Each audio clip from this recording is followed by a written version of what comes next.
Up and down the mighty Mississippi, America's largest river is in trouble. It's drying up. What used to be the bottom of the river, now massive sand dunes. Drought. We're seeing a lot less precipitation, and that's what we're going to see with climate change. The water levels are dropping to record lows near Memphis, more than 10 feet below where it should be.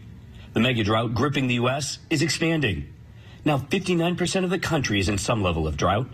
It's getting worse, mostly in the Great Plains and Midwest, increasing there by 60,000 square miles, roughly the size of Georgia, and it covers almost all of the Mississippi River's tributaries. We have many rivers throughout the country, some in the Southwest in particular, that are running very low, if not completely dry. Like the Platte River.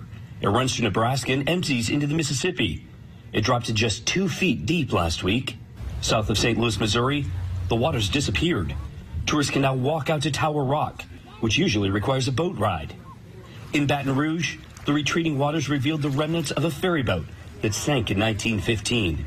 Near the mouth of the river, just south of New Orleans, the water flow out into the Gulf of Mexico is so slow, salt water is flowing backwards into the river, forcing the Army Corps of Engineers to build an underwater levee to stop the salty water from contaminating drinking water supplies. The low levels are devastating the agricultural industry. The lack of water is impacting the whole transportation network in the Midwest dramatically. Barges struggling to stay afloat in the low water levels are carrying much less cargo, but many don't have an option, needing to wait for the water to get deeper. And that's hurting Midwest farmers, trying to get soybeans, corn, and grains to international markets. If we cannot deliver affordably, dependably to the foreign customer, that foreign customer is going to find that product somewhere else in the world, leaving limited options to move the product. Each barge container is the equivalent of 134 semi-trucks.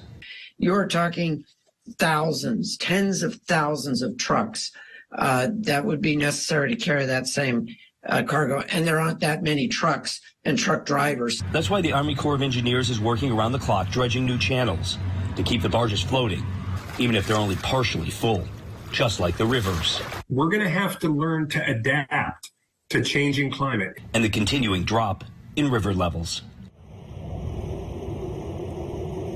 This weekend, the Coast Guard says that 4 parts of the Mississippi River were closed down because the water levels were just too low. Boats weren't able to move around. Jay, I'll tell you, they said that there were 2,700 barges this weekend that were just stuck.